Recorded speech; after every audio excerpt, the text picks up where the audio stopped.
up, get out right out of your bed, that's your quicksand. Getting rid anxiety and head, you can fix it. Rid of stigmas, all of them you said, we ain't listening. Just remember, try to do your best, you can win this. Maurice Benard, State of Mind. Hello, State of Mind. How you doing? Thank you for the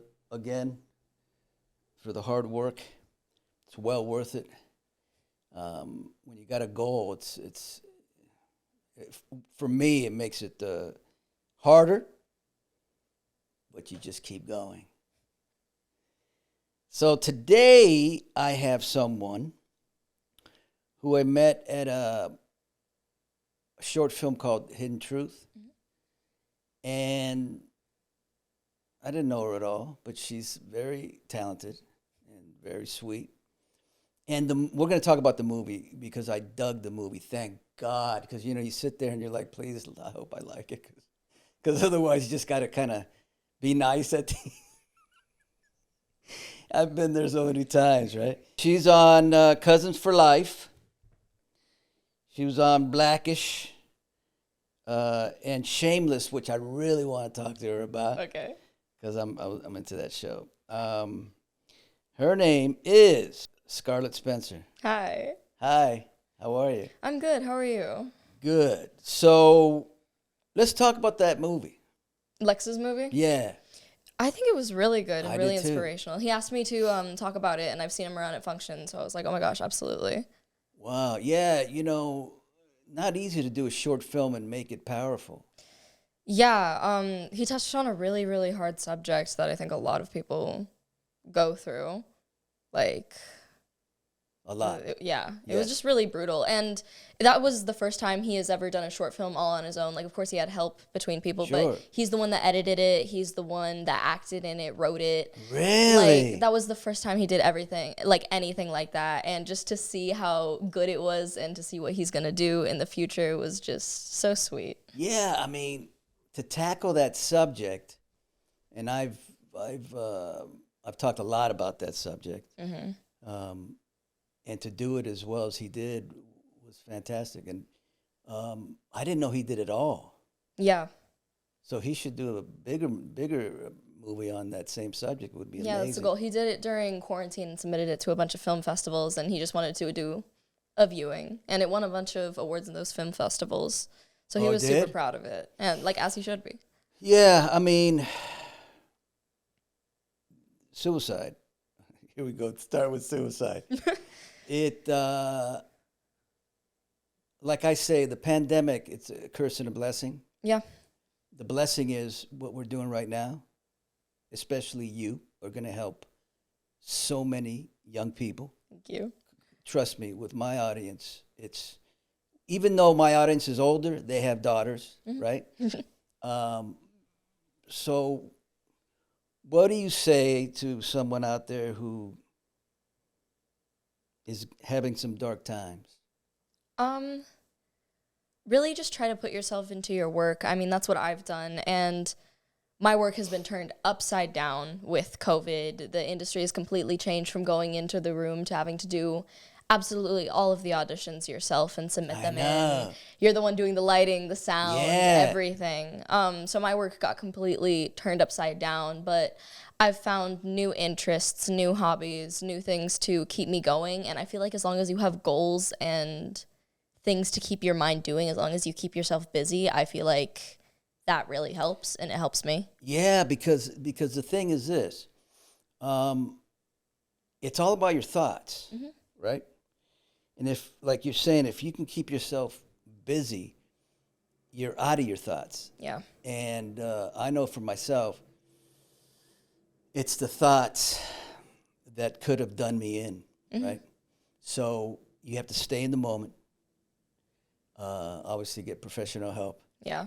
And so where'd you grow up? I grew up in Los Angeles in the Valley. Yeah. And then we moved from Woodland Hills to Studio City for my work because it was just closer. Because before, when I was doing my Nickelodeon show, it was an hour drive there and an hour drive back, and it was just so bad. Oh, really? Yeah. Where was your Nickelodeon show? It was based in Burbank. Oh, right up here. Yeah. And you lived where you said before? An hour? You had to drive an hour? Woodland Hills. So I went from Woodland Hills Hill. to Burbank every day while we were filming the pilot. And then when we were actually filming it, we decided to move to Burbank and then to Studio City for my other job. And how was that job? Which one was that? I moved from Burbank to Studio City for #BlackAF, which is my Netflix show that I was on with Kenya Barris and Rashida Jones. How was that? Incredible. One of my favorite casts, my best friend I met through that show. Yeah, that one was crazy. How long did you do that for? About a year, I would say. Damn. Like 6 months to a year with like all of the promotions and everything. But it was crazy. I mean, the cast was so tight and I felt like they did it so well. Kenya Barris, of course, getting to work with him was insane. We would go back and forth between his actual home and the soundstage that we would film on. So we would go back and forth to film at each spot. And then on the last 2 episodes, we went to Fiji, and we actually went to Fiji. Are you serious? And Kenya rented out the resort for 2 weeks for us to film there. So, and it was like near the end of it filming. So it was just like a resort with all of your best friends. You went to Fiji? Yeah. What the? And how long did you stay there for? For 2 weeks.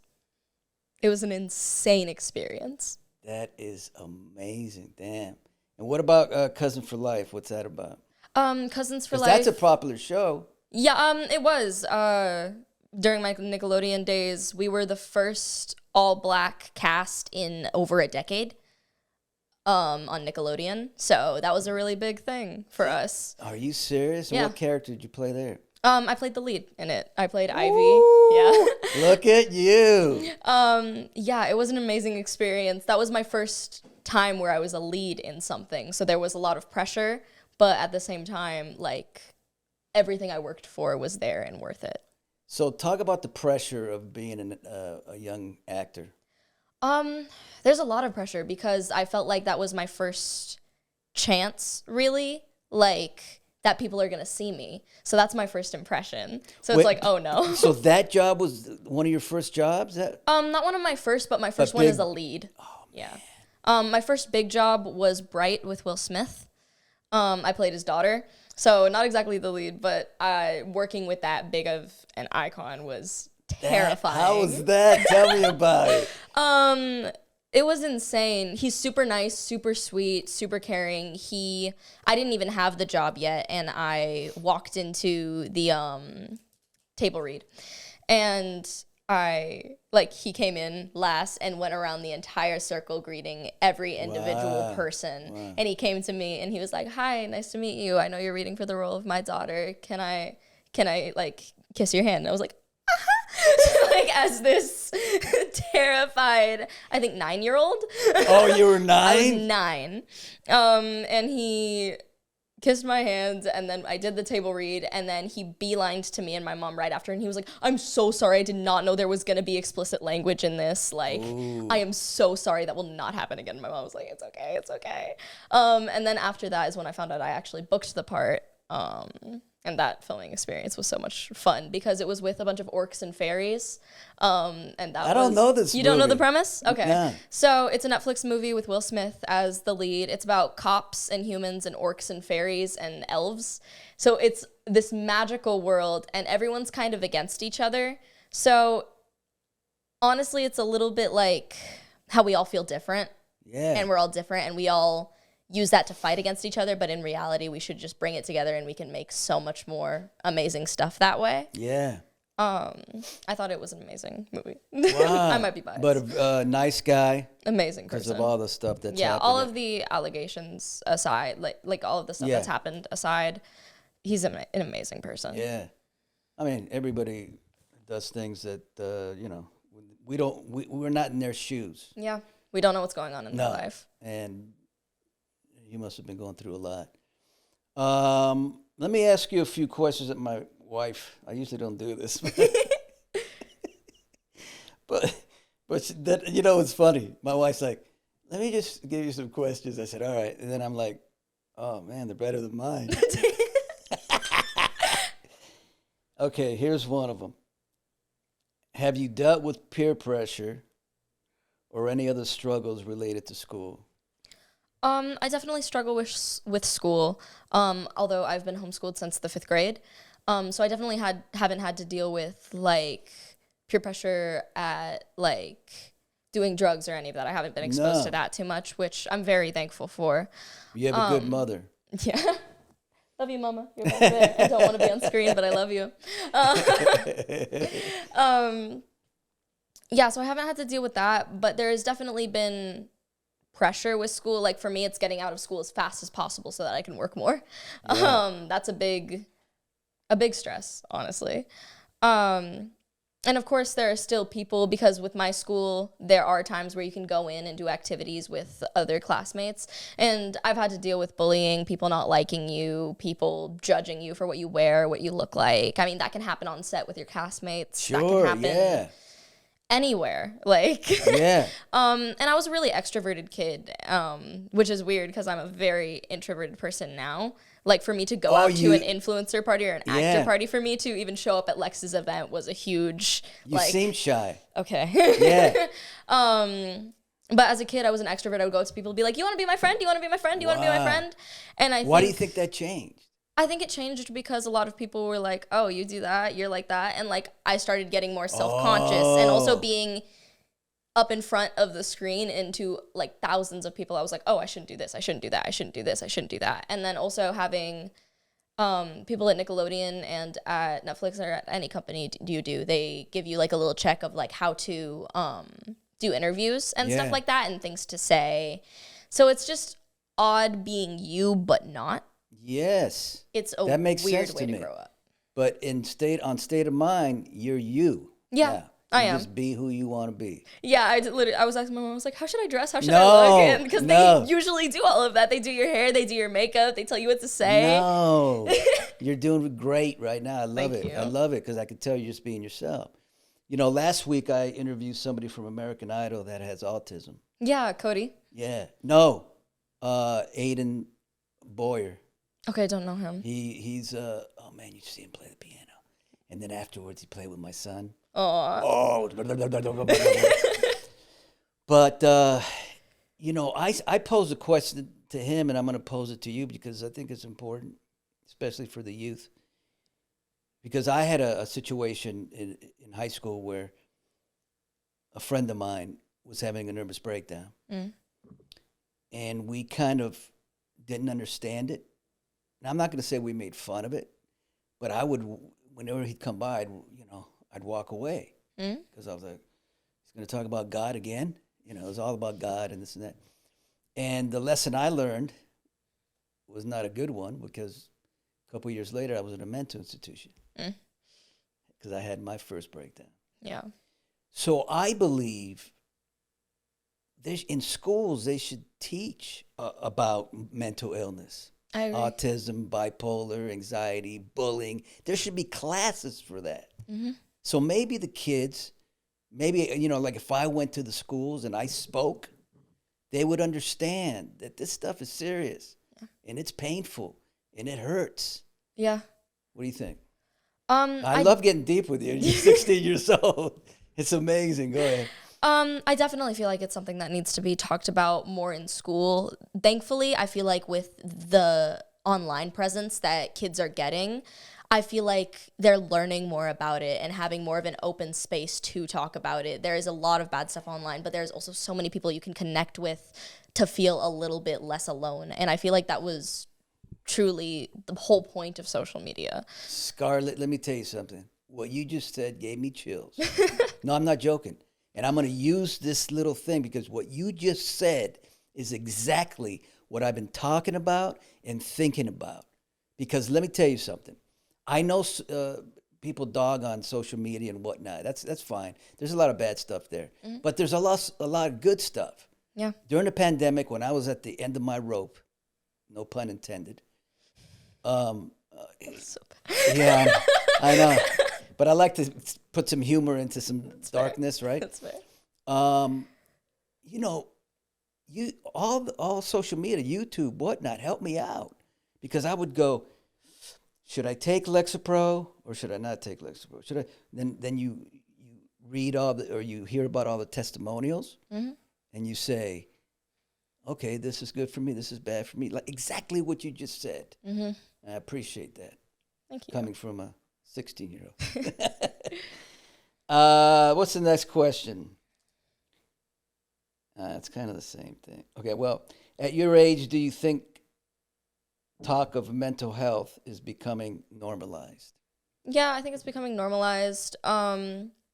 Slowly, although there are still some people that are very shocked about this. Like recently I told one of my friend's moms, like, no, I can't go to that party. I'm so sorry. Like, I can't show up at that party. I'm sorry. And she was like, why? I was like, well, I deal with a lot of depression. Like, I deal with a lot of anxiety going out to public spaces, and I don't really know the people. So I'm not really comfortable. Good. And she was just like, oh my gosh, I'm so sorry. Like, she was genuinely so Yeah. heartfelt and like, I'm so sorry that you deal with that. And to me, someone that I feel like, because I've been in the public eye since I was 9, I feel like I've always had anxiety. What's your anxiety feel like or look like? I kind of like, I see her as another person. We don't like her much, but we learn to work together in life, and we deal and tolerate with each other. I call my anxiety Freddy Krueger. Right? Because he's always up here going, I'm back. I'm back. And I'm like, you ain't getting me this time. And most of the time he does. But Yeah. yeah. Oh, let me tell you something. I'm going to say it again now, just because, and I'm not sponsored by this company, but I'm going to tell you something that I'm not going to say it's going to help you, but it helped me incredibly. I was on a plane going to New York. I had to do a couple shows out there, big shows. And it was very important to me. And I've gotten off 2 planes because of anxiety. And this is the first time I've ever flown without my wife. So so I get on the plane and it's all right. It's all right. You know, and then I sit down. Freddie's back. Yeah. And it hit hard as any time I've gotten off the plane. Like the exit was right in front of me and I was ready to go. I said, oh man, stayed in. I do what I tell other people. Distract your thoughts. I grabbed a magazine. I grabbed Twitter. I did my breathing. Didn't really help.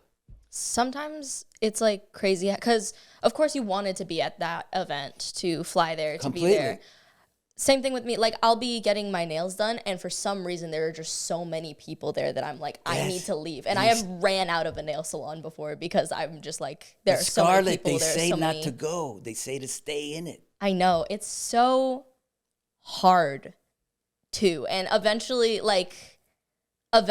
when you're actually able to stay, it's such a like, oh my gosh, exactly. I got over that. So in this particular thing, I have a thing called Comigo. Sponsor me, Comigo. It is a thing like an inhaler, like asthma. So I got it out of the bag. I've never used it. And I'm bad. Put it in. You're supposed to do it for 3 minutes, and you see these little lights going on. Did it for about a minute. Gone. That's great. I was like, gone. It was gone. The seat that was really big got real small and then it got big again. And I started crying. You know why I started crying? Because I didn't have to feel that anymore. I don't know about anymore, but I got on the plane and went to New York and did everything, came back. No anxiety, sat with Black China. And it was great. So for you know what I'm saying? It may work. Yeah, just finally Can you imagine? Finally feeling that calm. Yeah, can you imagine feeling that? Because we both know what that ugliness is, right? Yeah. Because mine's claustrophobic. So I get like, and then it's gone in a second. Mine, oddly enough, wanting to be a like very public figure is eyes on me. Like having people watch me when I don't want them to, or see something that I don't want them to see, is like so like. Yeah. For me. Well, because there's another thing I've been figuring out. Because my whole life I've worried way too much what people think. When you get rid of that in your thoughts, you fly like a bird. It's really hard to. I definitely try to, and I'm just like, it's better to be myself than to be someone I'm not and be unhappy. Yes. And it's better to be myself and be happy Yeah. with who I am, and the people that will like me will like me. Yeah. But like, it's hard when your job is literally to get the world to like you. I know. So it's a hard teeter-totter of like me for as I am, and no, please like me, please stay, please like. But you know what? You're 16, I'm 60. Mm-hmm. It took me 58 years to learn it. You're learning it now. So you're going to get it, I would imagine, way sooner than later. Hope so. And that's the good thing. If I could have worked on this or figured out how to do it in my 20s, I might not have had 2 more nervous breakdowns, gotten off 2 planes, anxiety and depression. I cannot believe this conversation I'm having with you right now. It's like, I thought it was just going to be Nickelodeon and Netflix and then.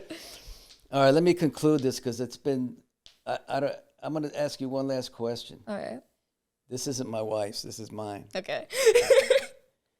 How was it doing the Kids' Choice Award?